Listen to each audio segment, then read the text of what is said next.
Telugu Desam party కూటమిగా ఏర్పడి ప్రభుత్వాన్ని ఏర్పాటు చేసిన తర్వాత కనీసం అంటే ఒక 6 నెలల నుంచి సంవత్సరం వరకు వారి పాలన కొనసాగించే క్రమంలో కొంత వాళ్ళ జోలికి విమర్శన అస్త్రాలు సంధించకుండా ఉండాలని నేను అనుకున్న మాట వాస్తవం. అయితే అంత సమయం కూడా తెలుగుదేశం పార్టీకి సంబంధించిన ప్రభుత్వం అంత విశ్రాంతిని కూడా మాకు ఇవ్వడం లే. నెల కాకముందే ప్రజా సమస్య పైన మేము ప్రశ్నించాల్సినటువంటి పరిస్థితిని బాధ్యతను మాకు కల్పించినారు. రేపటి దినం పెన్షన్ల పంపిణీ కార్యక్రమం జరుగుతుంది. 1వ తారీఖున పెన్షన్ల పంపిణీ కార్యక్రమం. చంద్రబాబు నాయుడు గారు ఎన్నికల కంటే ముందు ఒక వాగ్దానాన్ని ప్రజలకు ఇచ్చినారు. ఈ రాష్ట్ర ప్రజలకు ఏ పెన్షన్లు అయితే ఈ రాష్ట్రంలో పంపిణీ చేయబడతా ఉన్నాయో వివిధ రకాల పెన్షన్స్, వృద్ధాప్యంలో ఉండే 60 సంవత్సరాలు పైబడిన వారి పెన్షన్ 3,000 రూపాయలు జగన్మోహన్ రెడ్డి గారి ప్రభుత్వం ఇస్తూ ఉంది.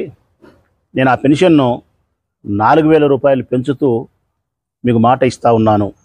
అంటే జగన్మోహన్ రెడ్డి గారు 3,000 ఇస్తూ ఉన్నారు, నేను 4,000 చేసినాను. ఏప్రిల్లో ఒక 1,000 రావాలా, మీకు మేలో ఒక 1,000 రావాలా, జూన్లో ఒక 1,000 రావాలా, జూలైలో నేను ఇచ్చే కొత్త పెన్షన్ 4,000 కలిపితే 7,000 రూపాయలు మీకు జూలై 1వ తారీఖున ఇస్తాను.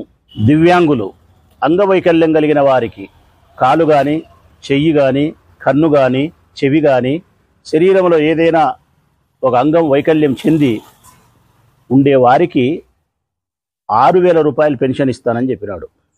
మంచానికే పరిమితమై బెడ్ రీడ్ అంటే నడవలేని వారు, బాత్రూమ్ కూడా పోలేని పరిస్థితుల్లో వారి యొక్క కాలకృత్యాలు కూడా పరుపు మీదనే చేసుకుంటూ ఉండే స్థితిలో ఉండే వారికి జగన్మోహన్ రెడ్డి గారు 5,000 ఇస్తూ ఉన్నారు. నేను 10,000 ఇస్తానని చెప్పినాడు. కిడ్నీ పేషెంట్లకు డయాలసిస్ చేసుకునే వారికి జగన్మోహన్ రెడ్డి గారు 10,000 ఇస్తూ ఉన్నారు, ఈయన 15,000 పెంచినాడు. ఈ 4 రకాల పెన్షన్లను ఏప్రిల్ 1వ తారీఖు నుంచి పెంచుతూ తీర్మానం చేసినాడు ఆయన. ఆ ప్రకారంగా రేపు వృద్ధాప్యంలో ఉండే వృద్ధులకు 7,000 రూపాయలు ఇస్తూ ఉన్నారు. సంతోషం, మనస్ఫూర్తిగా సంతోషపడతా ఉన్నా. వికలాంగులకు 6,000 రూపాయల పెంచిన పెన్షన్తో పాటు ఏప్రిల్, మే, జూన్ ఈ 3 మాసాలకు సంబంధించి ఆ 3,000కు ఈ 6,000కు మధ్యలో ఉండే వ్యత్యాసం 3,000 ఏమైతే ఉందో అది 9,000 ఇవ్వాలి. అది 9 పెంచిన 6 కలిపితే 15,000 రూపాయలు రేపటి దినం ఇవ్వాలి. రేపటి దినం దివ్యాంగులైనటువంటి నా సోదరులకు, నా చెల్లెళ్లకు 15,000 రూపాయల పెన్షన్ ఈ రాష్ట్ర ప్రభుత్వం వారికి అందించాలని నేను ఆశించిన. అయితే ఇప్పుడు ప్రభుత్వ అధికారులను అడిగితే, మున్సిపల్ కమిషనర్ గారిని ఎందుకు అడిగితే, లేదు 6,000 రూపాయలే మేము ఇస్తూ ఉన్నాం, రాష్ట్ర ప్రభుత్వం మాకు అందించిన డబ్బు 6,000 రూపాయలే, వారు ఇచ్చిన ఆదేశం 6,000 రూపాయలు ఇవ్వడమే అని. ఎడ్డిడైన వాళ్లకు 5,000 ఇస్తూ ఉన్నది గత ప్రభుత్వం. చంద్రబాబు నాయుడు గారు 10,000 చెప్పినారు కదా, ఆ వ్యత్యాసం ఉండే 5, 5, 5 3 నెలలకు 15,000, ఇదొక 10,000, 25,000 ఇవ్వాలా అని అడిగినాం. అది కూడా ఇవ్వలేదు, పెంచిన మొత్తాన్ని మాత్రమే ఇస్తానామని చెప్పినారు. కిడ్నీ పేషెంట్లకు డయాలసిస్ చేసుకునే వారికి పెంచిన వ్యత్యాసం ఉండే అమౌంట్ అప్పుడు 10 అయితే ఇప్పుడు 15 చేసినారు. 5,000 చొప్పున 3 నెలలకు 15,000 రావాలా, ఇప్పుడు 15,000, 30,000 రావాలా, కానీ వారికి 15,000 ఇస్తున్నారు. అంటే 4 రకాల పెన్షన్లు రాష్ట్ర ప్రభుత్వం ఇస్తూ ఉంటే ఎప్పటి నుంచో, ఒకటి వృద్ధాప్యంలో ఉండేవారి పెన్షన్, ఒకటి వికలాంగుల పెన్షన్, ఒకటి పరుపుకు మంచానికి మాత్రమే పరిమితమై ఏ పని చేసుకోలేని వారి బెడ్డీడ్ అయినటువంటి పెన్షన్, ఒకటి కిడ్నీలకు డయాలసిస్ చేసుకుంటే పెన్షన్. ఈ 4 రకాల పెన్షన్లో ఒక్క వృద్ధాప్యంలో ఉండేవారికి మాత్రమే పెంచిన వ్యత్యాసం ఉండే సొమ్ముతో కలిపి పెంచిన మొత్తాన్ని కలిపి 7,000 ఇస్తున్నారు తప్ప, ఇక దివ్యాంగులకైతే 6,000 ఇస్తున్నారు. వారికి 15,000 రావాల్సి ఉంటే 9,000 రూపాయలు ఎగరగొట్టినారు. బెడ్డీడైన వాళ్లకు 25,000 ఇవ్వాల్సి ఉంటే 15,000 ఎగరగొట్టి 10,000 ఇస్తున్నారు. డయాలసిస్ కిడ్నీలు చేసుకునే వాళ్లకు 30,000 ఇవ్వాల్సి ఉంటే 15,000 ఎగరగొట్టి 15,000 ఇస్తున్నారు. ఇది రేపటి దినం జరుగుతూ ఉండేది. ఈ రాష్ట్ర ప్రభుత్వాన్ని నేను విజ్ఞప్తి చేస్తూ ఉన్నా, ప్రశ్నిస్తూ ఉన్నా. ఎన్నికల కంటే ముందు ఈ రాష్ట్ర ప్రజలకు మీరు ఇచ్చిన వాగ్దానం ప్రకారం ఈ 4 రకాల పెన్షన్లో ఒక రకం పెన్షన్, ముసలి వాళ్ళకి ఇచ్చే పెన్షన్ మాత్రమే మీరు మాట నిలబెట్టుకుంటా ఉన్నారు. తక్కిన 3 రకాల పెన్షన్లు ఇచ్చే క్రమంలో మీరు మాట తప్పి ఈ రాష్ట్రంలో ఉండే వివిధ రకాల పెన్షన్ తీసుకుంటే ఈ 3 రకాల ముఖ్యంగా దివ్యాంగులకందుకు మీరు మాట తప్పి మోసం చేస్తూ ఉన్నారు. ఇది సరైన పద్ధతి కాదు. వారికి మీరు మాట ఇచ్చిన ప్రకారం 15,000 రూపాయలు పెన్షన్ రేపు అందించాలని చెప్పి ఈ నియోజకవర్గ మాజీ ఎమ్మెల్యేగా వైఎస్ఆర్ కాంగ్రెస్ పార్టీ నాయకునిగా మిమ్మల్ని గట్టిగా నేను ప్రశ్నిస్తా ఉన్నా వారి వైపు నుంచి. మాజీ ఎమ్మెల్యే ప్రసాద్ రెడ్డి గారు 6 నెలలు లేదా 1 సంవత్సరం కాల్పుల విరమణ ప్రకటించినారు విమర్శలు చేయను అని. కానీ అధికారం కోల్పోయి దాన్ని తట్టుకోలేక అప్పుడే విమర్శనాస్త్రాలు సంధించడానికి మొదలుపెట్టాడు. కొత్త ప్రభుత్వం కొలువు తీరి ఇంకా 4 రోజుల కాలం పూర్తి కాలే, ఇంకా బాలారిష్టాలను కూడా అధిగమించడంలే. అంటే గవర్నమెంట్లో సెక్రటరీస్ని కానీ, తగిన నామినేటెడ్ పదవులు కానీ, ప్రభుత్వ యంత్రాంగం పూర్తిగా రెడీ కాకంతలకే, ఈ బాలారిష్టాలను అధిగమించకంతలకే విమర్శాసనాలు మొదలుపెట్టినాడు. అయినా పర్వాలే, ఎందుకంటే ప్రభుత్వం బాధ్యత చేపట్టిన రోజు నుంచి ప్రజలకు జవాబుదారీగా పనిచేయడం అనేది బాధ్యత.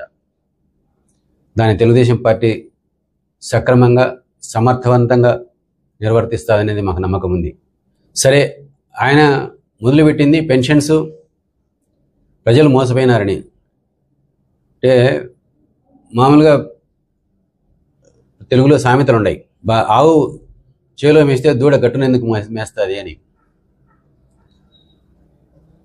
యథా రాజా తథా ప్రజ అని. వీళ్ళ నాయకుడు జగన్మోహన్ రెడ్డి 161 సీట్లు తెలుగుదేశం పార్టీకి ఇచ్చి పారద్రోలినా కూడా రాష్ట్రం విడిచిపెట్టి పొమ్మని చెప్పి ప్రజలు తీర్పు ఇచ్చినారు.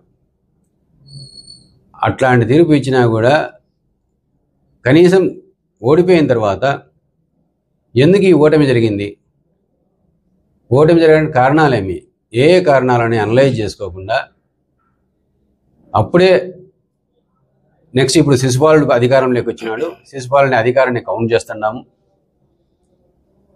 పాపాలు మొదలైనవి, దీనికి అంతం పలికే రోజు వస్తుంది, అట్టా ఎట్టా అని మాట్లాడడం మొదలుపెట్టినాడు. ఎవరు శిశుపాలుడు? నువ్వు శిశుపాలుని పోదెంగి నా గవర్నమెంట్ ఓట్లు వేయలే, నేను వద్దు పొరనైనా అని దండం పెట్టినారు. ఇప్పుడు వచ్చిన అందులోకి శిశుపాలని పాలన కౌంట్ చేస్తానని నీకు 164 తప్పులు చేసినావు. 100 కంటే జాస్తి చేసినావు. నువ్వు తప్పులు చేసినావు, 164 తప్పులు చేసినావు. 164 సీట్లు నీకు తీసేసి 11 ఇచ్చినారు. అదేవిధంగా వాళ్ళ శిష్యుడు కూడా ఇక్కడ అదేవిధంగా ప్రచారం చేస్తున్నాడు, మేము మోసపోయినాము, ప్రజలు మోసం చేసినారు, మీరు కూడా మోసపోతానే ఉంటారు అని. తెలుగుదేశం పార్టీ ఏం మోసం చేసిందే? పెన్షన్స్ ఇస్తామనేది.